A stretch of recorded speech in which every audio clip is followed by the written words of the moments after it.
Good evening friends. ETA business school में आपका स्वागत करता हूं फ्रेंड्स। ये स्किल्स बेस्ड लर्निंग प्रोग्राम है। आज का एक बहुत ही इंपॉर्टेंट टॉपिक है the power of RSI indicator, यानी रिलेटिव स्ट्रेंथ इंडेक्स। ये एक ऐसा इंडिकेटर होता है जो ओवरसोल्ड जोन को आइडेंटिफाई करता है और ओवरबॉट जोन को आइडेंटिफाई करता है। यानी कोई भी अगर आपने ईटीएफ या स्टॉक्स जो भी लिया है आपने, तो मार्केट या तो बेरिश मोड पे होती है या बुलिश मोड पे होती है।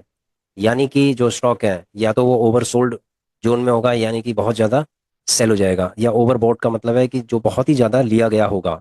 तो ये जो दोनों जोन होते हैं, ये जोन को हम आइडेंटिफाई कर सकते हैं चार्ट के अंदर। कैसे, बताता हूँ। देखिए फ्रेंड्स, जैसे सपोज ये है पीएसयू बैंक 20 का। ठीक है, आप देखेंगे पीएसयू बैंक 20 का चार्ट है। नॉर्मल वन डे का चार्ट हमने लगाया है। ये वन डे का, वन डे के चार्ट में हमने देखा है कि आरएसआई का जो इंडिकेटर है, जस्ट एक सेकंड में इसको थोड़ा बड़ा कर देता हूँ।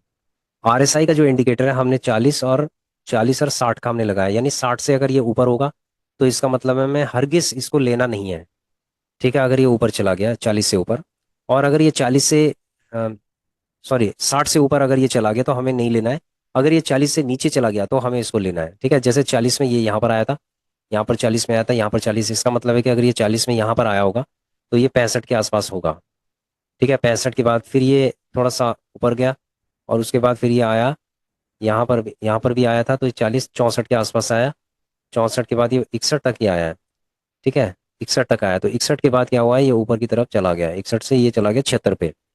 तो आप समझ सकते हैं कि कितना ये एकदम से ब्रेकआउट हो गया यहाँ से। ठीक है, अब ये करेक्शन के दौर पे है।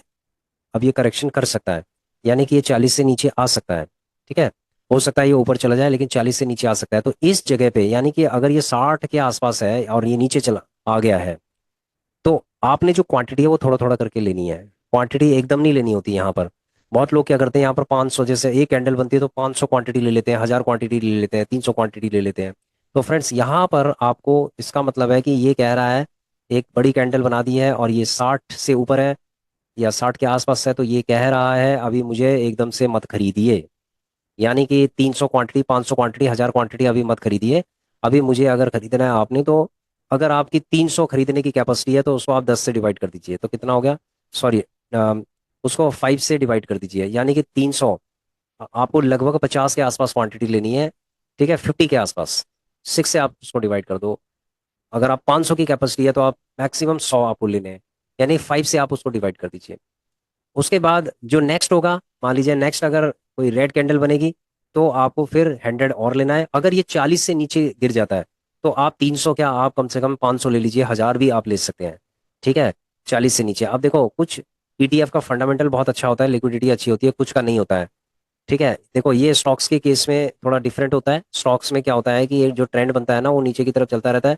और कभी कभी जो स्टॉक है बड़ा खतरनाक होता है, आरएसआई भी वहां पर काम नहीं करता है। तो वहां पर क्या होता है, ईएमए दोनों को कॉम्बिनेशन करके हमें करना पड़ता है। स्टॉक्स के केस में देखना पड़ता है। ठीक है, डीएमए और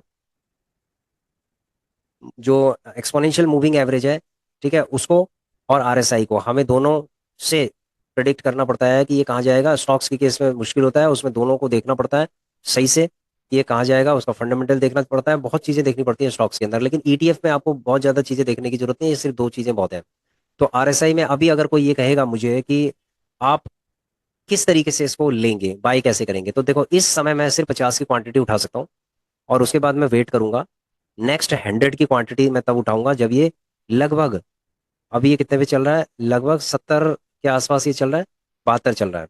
72 के बाद मैं इसको 70 पे उठाऊंगा। 70 के आसपास मैं 100 उठाऊंगा। अगर वो 1 रुपए, 1 या 1.5 रुपए नीचे गिर गया, फिर मैं 150 क्वांटिटी उठाऊंगा। उसके बाद अगर ये मान लीजिए 65 पे अगर ये आ गया, तो उसके बाद मैं 300 क्वांटिटी और उठाऊंगा। अगर मुझे 1000 उठाना है तो मैं ऐसे करके उठाऊंगा, धीरे धीरे करके। और अगर ये और नीचे गिर जाता है तो मैं 500 क्वांटिटी एकदम से उठा दूंगा। उसके बाद मैं इसको होल्ड कर दूंगा, ठीक है, नेक्स्ट 3 to 6 मंथ्स के लिए।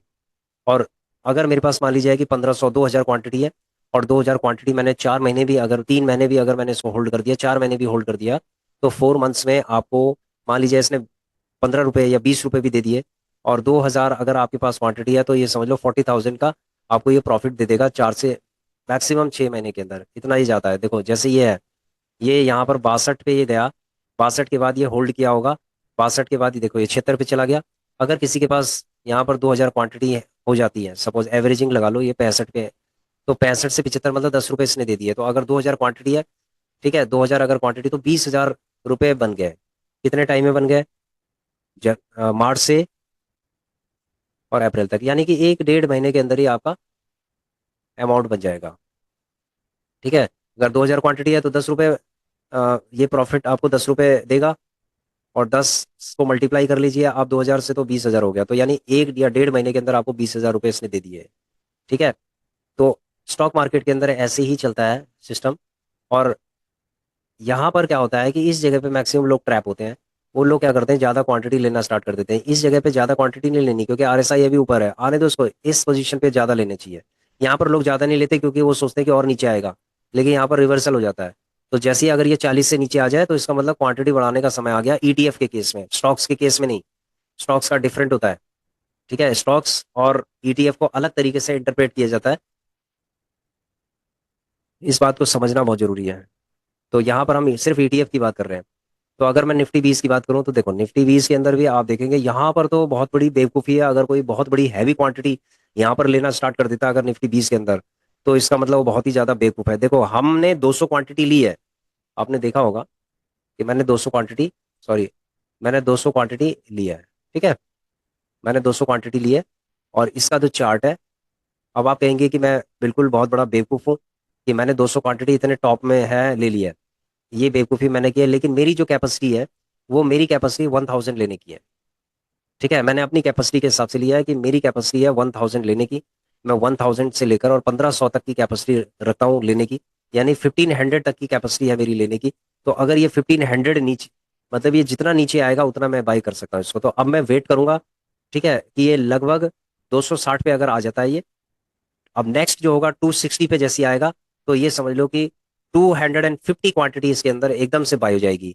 और अगर ये 255 पे अगर आ जाता है, तो समझ लो 200 250 क्वांटिटी और एकुमुलेट होगी, और 5 5 रुपए करके फिर नीचे 250 250 क्वांटिटी लेते जाएंगे। जितना नीचे गिरेगा 5 5 रुपए, उतनी 250 क्वांटिटी इसके अंदर ऐड होती रहेगी। और जैसे ही 1500 हो जाएगा, अपना इसको स्टॉप कर देंगे, और उसके बाद इसको 3 महीने 2 महीने के लिए होल्ड कर देंगे। अगर ये 25 रुपए भी अगर हमें दे देता है, ठीक है, 30 रुपए भी अगर ये हमें दे देता है, और हमारे पास 1500 क्वांटिटी है, तो आप लगा लीजिए 15 3 45 हजार रुपये ये हमें दे सकता है 3 से 6 महीने के अंदर। समझ रहे हो फ्रेंड्स? तो इसके अंदर देखो, मैथमेटिक्स ऐसी लगती है। आरएसआई को समझना जरूरी है। जो लोग आरएसआई को नहीं समझते हैं, वो सिर्फ मार्केट को देख के, कैंडल्स को देख के काम करते हैं, तो वो बाद में पछताते हैं। ठीक है फ्रेंड्स, इसीलिए मैंने 38 ईटीएफ की एक गूगल शीट बनाई थी, और इसके अंदर मैंने आरएसआई भी मेंशन किया था, ताकि आप इस इंडिकेशन को समझ ले कि ये क्या कह रहा है। देखो, नॉट नाउ यानी कि आप इन्वेस्टमेंट कर पाओगे, करना चाहिए। इसने नॉट नाउ कहा है, अभी किसी में भी इन्वेस्टमेंट नहीं करना चाहिए। सिर्फ एक में कहा इसने इन्वेस्टमेंट करने के लिए। ठीक है, इसमें कहा है सिर्फ मॉन 100 में इसने कहा है कि आप इन्वेस्टमेंट कर सकते हो, बाकी चीजों में इसने नॉट नाउ कहा है। इसका मतलब होल्ड करने के लिए कहा है।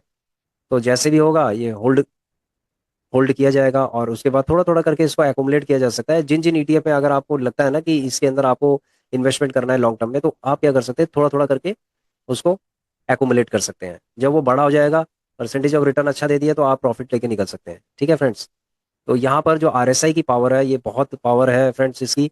और आरएसआई पे ही हम काम करते हैं, और जितना भी जो प्रॉफिट है ना, वो सारा हम आरएसआई पे ही बना रहे हैं।